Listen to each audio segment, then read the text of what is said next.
नमस्कार दर्शक बंधु लेटेस्ट जॉब्स ओडिशा को आपण मानको स्वागत। दर्शक बंधु आज नियुक्ति सूचना रही गवर्नमेंट कॉलेज रे क्लर्क एवं पियन रा नियुक्ति। जदि आपण माने 10मा श्रेणी भी पास करछनी ताहाले पियन पोस्ट पई आवेदन करि परबे। तो जदि आपण माने इंटरेस्ट अछंती एवं योग्यता अछि आपनकर ताहाले निहाती भिडियो सह लास्ट पर्यंत जोड़ी हे रुहंतु। दर्शक बंधु ओडिशा गवर्नमेंट कॉलेज तरफ रो किछि पियन एवं क्लर्क रा पोस्ट वैकेंसीज रिलीज करा जायछि। आपण माने जदि चाहंती ताहाले एहा को ऑफलाइन रे आवेदन करि परिबे। जदि आपण माने इंटरेस्टेड अछंती एवं एलिजिबल अछंती ताहाले निहाती भाबरे अप्लाई करंतु। आ अप्लाई करिवा पूर्वरु ओडिशा गवर्नमेंट कॉलेज क्लर्क एवं पियन रा जॉब वैकेंसी को भलो भाबरे थरे नोटिफिकेशन को चेक करंतु। फास्ट आपण माने चेक करिया पई वीडियो डिस्क्रिप्शन यूज करंतु। वीडियो डिस्क्रिप्शन रे एही जॉब रिलेटेड समस्त link, PDF link, apply link एवं पोर्टल वेबसाइट लिंक प्रोवाइड कर दिया जायछि। प्रथमे चेक करंतु तापरे अप्लाई करंतु। दर्शक बंधु जदि आपण माने इंटरेस्टेड अछंती ताहाले निहाती भाबरे देखंतु एथि पई आपनकर शिक्षागत योग्यता कोन आवश्यक हबो, बयस सीमा कौन, आपनकर सिलेबस डिटेल्स कौन, वैकेंसी डिटेल्स कौन रही, टोटल पोस्ट केते आसी, एप्लिकेशन फी अच्छी कि नहीं, प्लेस ऑफ पोस्टिंग केउठी रहइबो, इंपोर्टेंट डॉक्यूमेंट कौन कौन आवश्यक हम जदि आपण माने यहां ऑफलाइन आवेदन करछंती, इंपोर्टेंट डेट कौन रही शेष देखिए आपण माने यहां किपरि आवेदन करेंगे। आसंते देखिबा नोटिफिकेशन टू। दर्शक बंधु वर्तमान मु आपण मानको नै आसी ओडिशा रो एक जॉब पोर्टल साइट को। जदि आपण माने ए पेज रे पहुंचबा को चाहछंती ताहाले मध्ये वीडियो डिस्क्रिप्शन रो फर्स्ट लिंक रे क्लिक कर दियंतो। आपण माने ए पेज रे पहुंची परिबे। Odisha government college clerk and peon recruitment 2024 रो फुल डिटेल्स रे रहिछि। नेम ऑफ ऑर्गेनाइजेशन देखंतो ओडिशा गवर्नमेंट कॉलेज तरफ विज्ञप्ति जारी होइछि। टाइप ऑफ जॉब होछि स्थायी जॉब माने परमानेंट टाइप रो जॉब कैटेगरी रहिछि Odisha government job. Name of post कोन देखंतो lecture in home science, demonstrator in zoology, demonstrator in home science, junior clerk, peon, sweeper, gardener ए सब पद पे वैकेंसी सब रिलीज होइछि। आपण जदि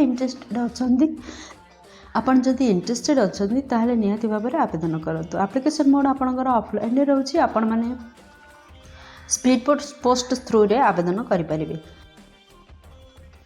दर्शक बंधु के माने यहाँ आवेदन करेंगे देखो आम ओडिशार समस्त कैंडिडेट एथि आवेदन करेंगे।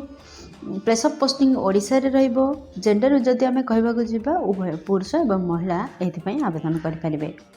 दर्शक बंधु आपण मान तो जानले विभिन्न प्रकार पोस्ट वैकेंसीज रिलीज होइछि, सेति विभिन्न प्रकार शिक्षागत योग्यता मध्य आवश्यकता रही। चलते देखा क्यों पोस्ट पाई कौन शिक्षागत योग्यतार आवश्यकता रही। फर्स्ट आपण मानकर लेक्चर इन होम साइंस पदवी पाई जदि आपण माने आवेदन करबा चाहछन्ती ताहाले एटलिस्ट पीजी लेवल रे 55% मार्क रखिथिले एही होम साइंस लेक्चर पदवी पाई आवेदन करि परिबे।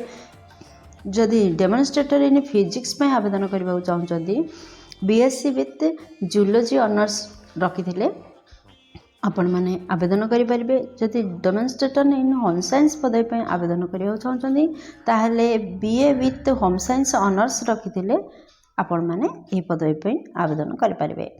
जदि आपण माने जूनियर क्लर्क पदवी पे आवेदन करियो चाहछन्ती ताहाले आपण माने बैचलर डिग्री हासिल करथिबा दरकार। जे कोनसी स्ट्रीम रे माने आर्ट्स साइंस कॉमर्स रे जे कोनसी स्ट्रीम रे +3 टे करथिले आउ कंप्यूटर नॉलेज रखिथिले निहाती भाबरे आपण माने जूनियर क्लर्क पदवी पे आवेदन करि परिबे। जदि पियन पे आवेदन करियो चाहछन्ती जे कोनसी स्वीकृति प्राप्त बोर्ड रु 10मा श्रेणी पास करथिले पियन पदवी पे आवेदन करि परिबे। दर्शक बंधु एही पृष्ठर देखि दियंतु जे आपनकर नोटिफिकेशन अनुसार बयस सीमा कोन रहबा आवश्यक। आपण मानकर सर्वनिम्न बयस 18 वर्ष एवं सर्वाधिक बयस 32 वर्ष होइथिले आपण माने एही पदवी पे आवेदन करि परिबे। जदि आपण माने साधारण केस्ट आसंदे एहा व्यतीत केस्ट न अन्य केस्ट पाई एज रिलैक्सेशन मध्ये रहिछि सरकारी नियम अनुसार। जदि ओबीसी कैंडिडेट हेतिबे 3 वर्ष एज रिलैक्सेशन रहछि जा फल रे आपण माने 35 वर्ष पर्यंत फॉर्म अप्लाई करि परिबे। जदि आपण माने एसटी एससी पीडब्ल्यूडी कैंडिडेट अटंती ताहाले 5 वर्ष एज रिलैक्सेशन रहछि। एक्स सर्विस मैन होइथिले मध्ये 5 वर्ष एज रिलैक्सेशन रहछि जा फल रे आपण माने 37 वर्ष पर्यंत फॉर्म अप्लाई करि परिबे। ओडिशा गवर्नमेंट कॉलेज क्लर्क एवं पियन रिक्रूटमेंट पाई एप्लिकेशन फी कोन रहछि देखंतु।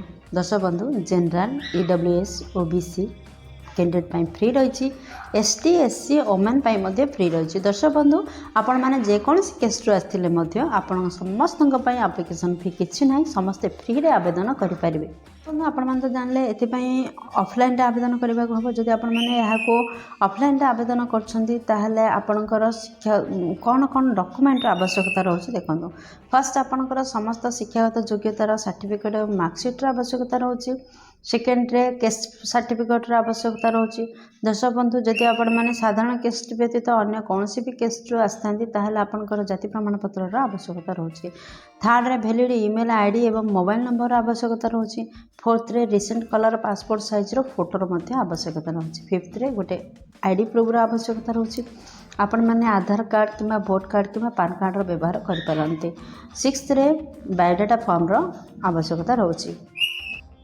दर्शक बंधु बर्तमान चलन देखा Odisha government college clerk PN recruitment 2024 salary details कौन रही दर्शक बंधु दरमा जदि आम कहवाक जा 10,000 टंकार आरंभ कर 30,000 टंका मासिक दरमा पाइपर आपण मैंने तो जानते विभिन्न प्रकार पोस्ट पर वैकेंसी सब रिलीज होती आउ विभिन्न प्रकार शिक्षागत योग्यता दरकार एवं शिक्षागत योग्यता अनुसार पोस्टर चयन करेंगे और पोस्ट अनुसार आपंकर दरमा मिल दर्शक बंधु आपण इंपोर्टेंट नोट कौन रही देखो दर्शक बंधु आपण मैंने तो जानते हैं ऑफलाइन आवेदन करेंगे आपको दिया पीडीएफ डिस्क्रिप्शन रे पीडीएफ दी जाए से बायोडाटा फॉर्म रही से मैंने डाउनलोड करदे बायोडाटा फॉर्म को एवं फिलअप करेंगे आपण भल भाव में आपंकर फॉर्म को फिलअप करेंगे कौटी ब्लैंक स्पेस छाड़बेनि करेक्ट भाव में फिलअप करेंगे और प्रॉपर गाइडलाइन रे आपंकर दरखास्त को फिलअप करेंगे और जहाँ सब डॉक्यूमेंट सब आपण मानक ऊपर दिगला 6टी डॉक्यूमेंट आवश्यकता रही से समस्त डॉक्यूमेंट को फॉर्म सांगे आपण माने अटैच करेंगे एवं दि जाइथिबा पोस्टल एड्रेस रे आपण माने ताहाको सेंड करेंगे दर्शक बंधु वर्तमान देखिबा जे केउ एड्रेस रे आपण माने यह को सेंड करेंगे कारण यह ऑफलाइन अच्छी आपण मैंने स्पीड पोस्ट कि रजिस्टर पोस्ट मध्यम यह को आवेदन करने को हेब दर्शक बंधु आपण मान सुविधापी आपण देखुवा वीडियो तले डिस्क्रिप्शन बॉक्स रे पीडीएफ लिंक दि जाए पीडीएफ लिंक रे आपण मैंने बायोडाटा पाइपर और सेठारे पोस्टल एड्रेस पाइपर से पोस्टल एड्रेस को आपण मैंने लिखंतु आपणकर रजिस्ट्रेशन पोस्ट मध्यम सही एड्रेस रे सेंड करंतु दर्शक बंधु आशा कर वीडियो आपंकर बहुत काम लगे जदि किसी भी उपकार कर वीडियो गोटे लाइक कर दिखाँ सांग सहित यथेष परिमाण सेयार करूँ जदि चैनल नुआ अच्छा चैनल को प्लीज सब्सक्राइब करूँ बेल बटन प्रेस कर आल सेट करूँ कहीं प्रतिदिन प्रकाश पाता नुआ नुआ सरकार नियुक्ति चैनल प्रसारण कराई जहाँफल आपण मैंने निज मन मुताबक चाकरीटे पाइपर दर्शक बंधु वीडियो को एपर्यंत देखिए आपन अशेष धन्यवाद पुणी देखा लेटेस्ट जब्स ओडिशार नुआ एक फ्रेश अध्याय नुआ एक नियुक्ति सूचना सहित से पर्यंत जय जगन्नाथ।